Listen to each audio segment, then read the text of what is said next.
Bonjour à tous, je suis le cofondateur de Basilic et aujourd'hui je vais vous montrer comment faire, mettre en place un menu digital gratuitement et quasiment instantanément grâce à l'IA qui va pouvoir analyser votre carte, que ce soit une photo ou un fichier.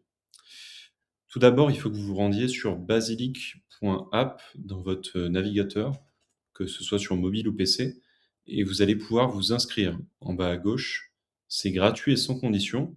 Il vous suffit, voilà, de rentrer le prénom, l'email, un mot de passe, et de confirmer ce mot de passe. Vous recevrez un petit mail de confirmation et ensuite on va accéder à votre espace gratuit. Une fois que vous arrivez sur votre compte Basilic, vous allez pouvoir aller en haut à gauche dans la rubrique QR code, créer votre premier QR code. Vous pouvez mettre, menu, hein, en exemple, de nom. On peut personnaliser après les couleurs et l'aspect, mais déjà on va le mettre en simple. Et là, vous arrivez sur l'interface où à gauche, vous pouvez ajouter des contenus et à droite, vous voyez le rendu en fait du client quand il va scanner. Là, on va ajouter un nouveau contenu qui va être celui d'information et on a différents types de contenus, hein. On n'est pas obligé de mettre un menu digital dans Basilic, mais là, c'est ce qu'on souhaite. On va donc dans liste digitale, je fais mes boissons et je vais le paramétrer. Et là, on va pouvoir alors, avant l'IA, on crée en fait des produits manuellement, mais là, je vais vous montrer justement aussi cet aspect où avec l'IA, soit avec la photo ou le fichier, vous allez pouvoir vraiment, gagner énormément de temps. C'est un exemple de carte, de boisson actuellement, qui est d'une brasserie. Vous voyez, il y a en fait 108 items en tout, entre toutes les catégories et je vais juste aller dans l'onglet IA ici et me permettre, hop, je l'ai mis ici, donc je glisse mon PDF, de 2,2 MO. Ça aurait pu être très bien une image qu'on prend, hein, directement du menu avec son appareil photo et là, on va l'analyser avec l'IA. Grosso modo, ça dépend de la longueur du fichier, mais vous allez avoir entre 30 secondes et 1 minute de chargement de l'IA, où en fait, elle va reconnaître chaque produit et catégorie de la carte avec les prix et les descriptions et elle va vous les retranscrire au format digital. À noter, je vous précise, mais sur 108 éléments, si vous mettez 30 secondes à configurer chaque élément, c'est une tâche qui aurait mis un peu moins d'1 heure. 55 minutes, on a calculé. Surtout que cette tâche-là, du coup, vous la faites pour les boissons, mais ça peut être aussi bien, sur, en fait, la carte aussi, restaurant, tapas.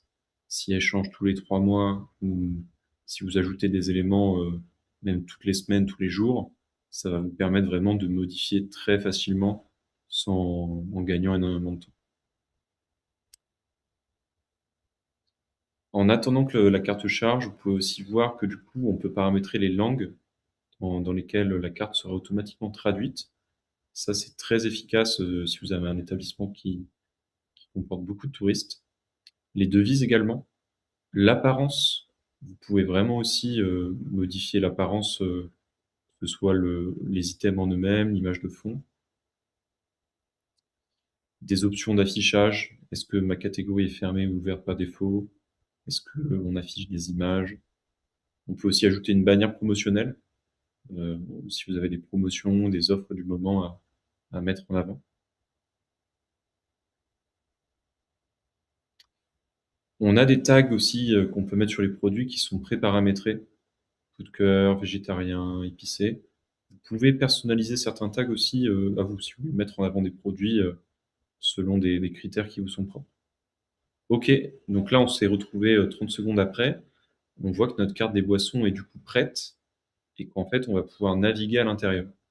Donc on retrouve par exemple la catégorie soft avec jus de fruits à 4,50 €, Coca-Cola 4,50 € et on voit toutes nos boissons qui se sont mises. À noter qu'il faut quand même toujours relire l'IA, être sûr qu'elle ait bien compris en fait le fichier et ce qui a été, uploadé. Si jamais vous avez des polices très spéciales ou des couleurs ou une qualité de fichier qui est basse, il peut y avoir des coquilles. On voit ici qu'on retrouve bien nos éléments qu'on avait dans le menu digital, que ce soit sur les quantités ou sur les prix. Donc il reste plus qu'à relire en fait sa carte, à savoir aussi comment on veut la réorganiser. Est-ce que je veux mettre les softs en premier et là, en fait, c'est vraiment dans la catégorie produits, de cartes pour l'enrichir avec une description ou avec, des images, des recommandations liées. Ça peut être très puissant ça sur tout ce qui est vin. Le fait de recommander avec certains fromages des vins, avec certaines viandes. Déclarer aussi la présence d'allergènes, ce qui est aussi une obligation légale, mais ce qui est quand même respectueux envers le client sur certains produits.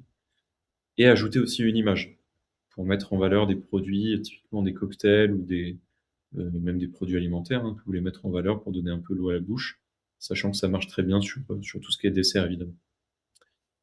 Vous pouvez rendre certains produits visibles ou invisibles, si vous voulez les désactiver, et aussi les programmer dans le temps, si jamais vous avez des produits que vous diffusez, par exemple, uniquement sur les happy hours, uniquement le week-end. Voilà, c'est une petite explication sommaire du menu digital gratuit Basilic. Pour vous préciser, il est vraiment gratuit, parce qu'on va diffuser, nous, des petits bandeaux publicitaires, ce qui nous permet, en fait, de financer le menu digital gratuit pour vous et vous d'avoir une interface très simple et gratuite pour digitaliser votre menu.